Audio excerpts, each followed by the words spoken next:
Okay, everyone, here we are in my little studio. As you can see, I just want to pop in and answer some questions live. I see a lot of people on some of these travel forums with questions. So I'm going to take about 20 minutes and answer some of these questions as quick as I can. Someone's posted New England vacation in May. So I'm sorry if I'm not watching the chat, but I've got another screen open and just looking at this. Is this schedule doable for children and two adult kids?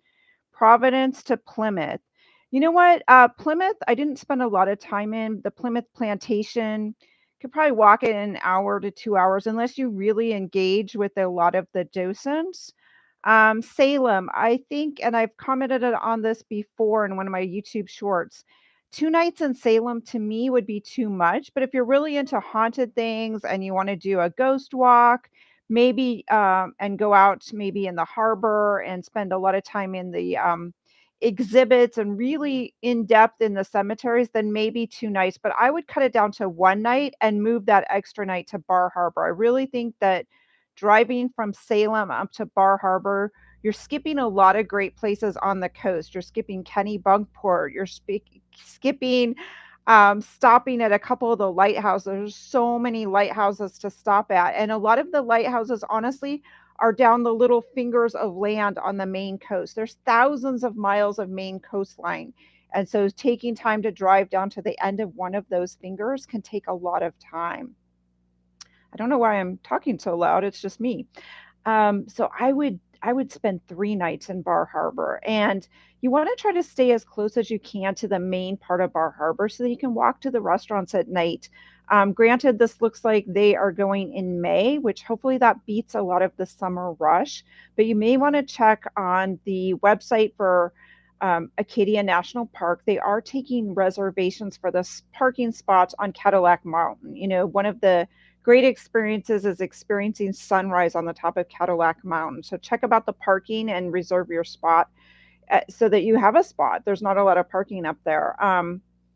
And the White Mountains, again, you might want to split it one night in Conway and then drive the Kank and spend a night on the other side. You know, don't forget, think about if you want to do the Cog Railway up to Mount Washington, which does experience some of the most extreme weather, highest clocked winds. I think last month or so, they hit minus 108, an all time record low up there. So it's really extreme weather. Find out why. It's pretty fascinating to check that out. So let me go back to the forum, and I hope these people have a great vacation in Maine and miss all of the graduations and the June influx of travelers. Let's see. I think I have our 2 week New England trip booked. And I think, again, I commented on this. They were driving from Cincinnati to Boston. I always use travel math. It's travel math, MATH, to figure out the halfway point between two locations. It's very helpful. They do have, looks like 3 nights in Acadia, which is amazing. Make sure to spend time. If you want to go down to the lighthouse, Bass Harbor Light, you know, again, you're down on the rocks to get that iconic shot. So you want to get there early. Bring a sack lunch, stake out your spot. I'm not kidding. It's a very popular spot for photographers, and that rock area will get crowded. Kind of watch the tide too, because if you're too far down on those rocks, the water is going to come up, which can, you know, can be a little bit scary. So check that information out. Boston. If you want to go to Boston, it's worth doing the Freedom Trail. You can do that on your own. They have like audio headsets. If you want to join a group, there's a lot of free tours on foot, I believe, does a lot of walking tours. And those are locals. Sometimes they're students.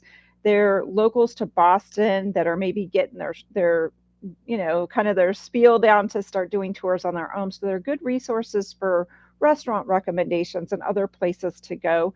The Isabella Stewart Gardner Museum in Boston, I think, you know, even if you're not really into art, inside the building doesn't look like much from the outside, but there was a wonderful documentary recently because one of the biggest art heists in history, which is still unsolved, happened at the Isabella Stewart Gardner Museum. So you want to go inside. It's a real gem of a place in Boston. I would definitely highly recommend it. the White Mountains in June. I'm not sure what their day for. It looks like they've got them on a Thursday, which is good because the Kank can get really crowded on weekends, and you'll have a lot of people, hitting, getting in the water. It's a wonderful place, spring, summer, fall. But again, it can get crowded on weekends. There's a lot of hiking trails. And do you want to hike the trail with 100 and some other people, or do you want to kind of experience nature on your own terms? Be sure and pick up a lunch and do lunch along the Kank. I think that's a great experience. And there's some great sandwich shops. The Purple Tomato comes to mind in Lincoln. I'm doing them a shout out. They do custom sandwiches. They have a lot of unique drinks and chips and snacks there. They are on the Lincoln side, which is on the western edge of the Kank. And on the eastern side, if you go near the Conway train station, there's a place called the Met, and it's coffee shop slash smoothies slash salads, wraps. Again, really healthy choices, easy to take on your trail walk for later, pack for your lunch bag, take a little cooler if it's summertime and going to get warm. So those are my thoughts on that one. 4 nights Cape Cod, help with fall trip route from Connecticut. Now, I do personalized, customized itineraries for clients, and oftentimes working with a personal itinerary person can save you time. It can save you a lot of internet time. There's a lot of information on New England on the internet. I have probably a few bookshelves worth of information. Regional magazines are good sources. Down East, Yankee, and some of the others are always coming out with articles. Atlas Obscura for, off the beaten path places. This one, it looks like they're starting. Let's see, my family, see, husband and his parents. And sometimes if you hire a trip designer and a custom person like myself to help you, then it's not your fault if you don't like something. You're taking on a lot of emotional challenge when you're in charge of planning the fall road trip. It looks like they want to start around September 26th. I would go north first. I mean, the color changes north to south. So getting those northern areas first is important, or you're just going to see a lot of green and maybe some disappointment if you're really going there for the fall colors. Figure out a generalized route, whatever that looks like, and look at your route times between your distances, because if you're traveling in late September and October, your hours of daylight starts to shrink. I mean, literally by mid-October, the sun is going down about 6 o'clock, 6:15. It's getting dark. So you're not going to be seeing much after that point. You want to be settled into a restaurant, settled into your bed and breakfast or cozy inn, or at least not be driving as much, because granted, a lot of these, the best roads and where the best places in New England are off these little 2-lane roads. It looks like they need to do a lot of driving, but again, with a lot of driving, make time to stop. And as I mentioned again, you're not, 35 to 45 miles per hour.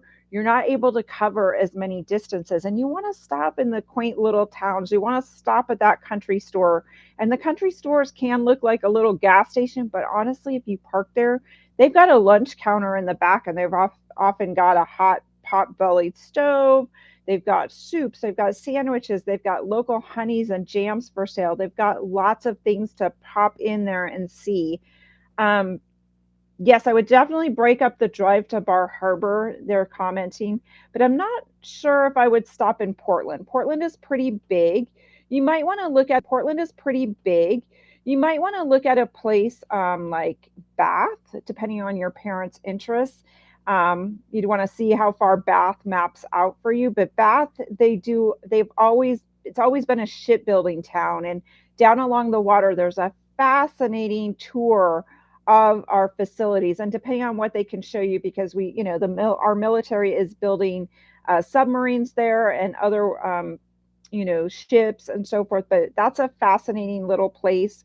There's also some great little restaurants there. There's places like Damariscotta, and I might be mispronouncing it, that do a pumpkin regatta, and they deck the town out with these massive pumpkins in the fall.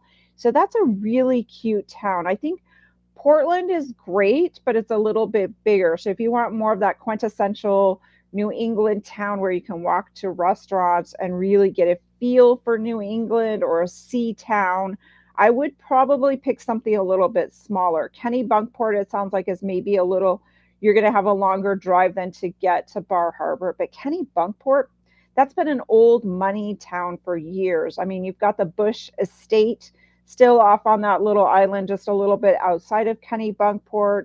You've got a harbor area, some great restaurants I can name off. Allison's for one, that has lobster rolls and some of the best homemade blueberry pie. And it's fun in autumn to, if you're a foodie, to compare, just compare blueberry pies. Get a slice and you all share it. I mean, I've cut back on my sugars too, but splitting a piece of blueberry pie in the fall is amazing, especially in Maine. They're using local blueberries. And in fact, as you head up north towards Bar Harbor, that area, there are areas where you will pass these hillsides with these low plants that are turning red, and those are actually blueberry patches. But there's so much to see on the Maine coast. So I don't know. Looks like they've got 2 to 3 nights seeing the town and visiting Acadia. Be sure, and you're going to spend one drive just driving that loop road, which is a one directional loop road. If you want to do the sunrise at Cadillac Mountain, as I mentioned earlier in this post, look online because they are requiring reservations. Popovers near the pond and walking the pond, which you don't have to walk the whole thing, walk a little bit of it. Or if you've got old people that aren't as good with walking, there's some wonderful places to sit there on the lawn, look at the lake, see the mountains, see the trees, enjoy just people watching because there'll be families there. You can have a picnic. You can have those popovers that I didn't get to try the last time I was there because they were actually sold out. So, and then the lake walk is very easy. It's flat. It's easy to do. I didn't even do the whole thing that day because I kept stopping to take photos. There was so much to see and observe and just really enjoy. I don't know where the train runs, to be honest. They're mentioning the train. There's some scenic trains, which I've heard mixed reviews about. Same thing with the cog. They're mentioning the White Mountains, but a lot of people are fascinated by that cog incline railway and getting up to the top of Mount Washington, which the auto road is completely paved and you can drive it yourself. But you know what? It is steep and twisting. Having it paved is a plus because it used to be just gravel at some point. You kind of did it on your own watching the little markers.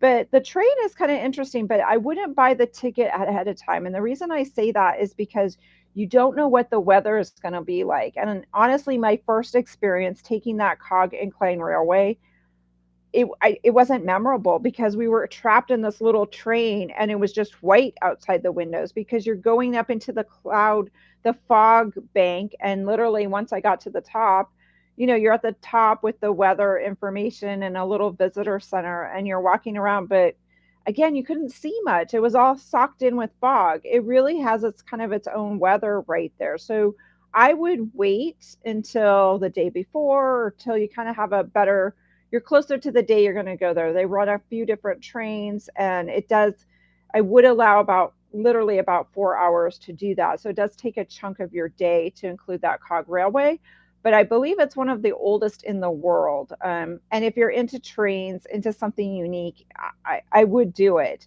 I would also, they don't mention Lake Winnipesaukee. New Hampshire is all about the lakes, and Lake Winnipesaukee in the fall is beautiful. It's not as crowded. The trees are lovely around it, depending on how late into October. I don't recall that I saw on this post about how long they plan to be there. Make sure to fit in like a mix of things. And that's why working sometimes with a travel designer, an itinerary planner like myself, will kind of help you navigate that mix of things. So you're seeing a covered bridge. You're not sitting in the car for too long.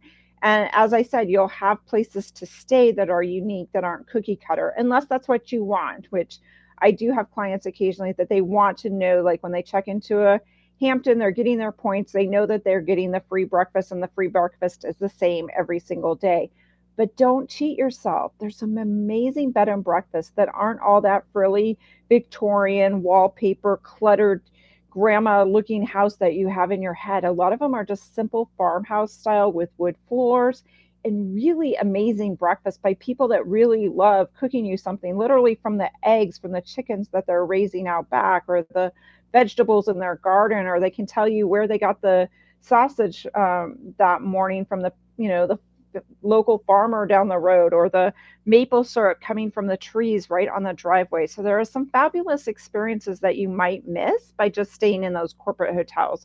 But if you need elevators, that is something to ask, because a lot of the older places, inns, and bed and breakfasts may not have rooms on the first floor and may not have elevators. The other thing I've run into with clients is, if you're a smoker, some of these places do not even allow smoking on the ground. So you want to look for, some of those things, or make a phone call, get on the phone with the actual owner and find out what the policy is. And often, if they can't accommodate you, they can suggest another location for that.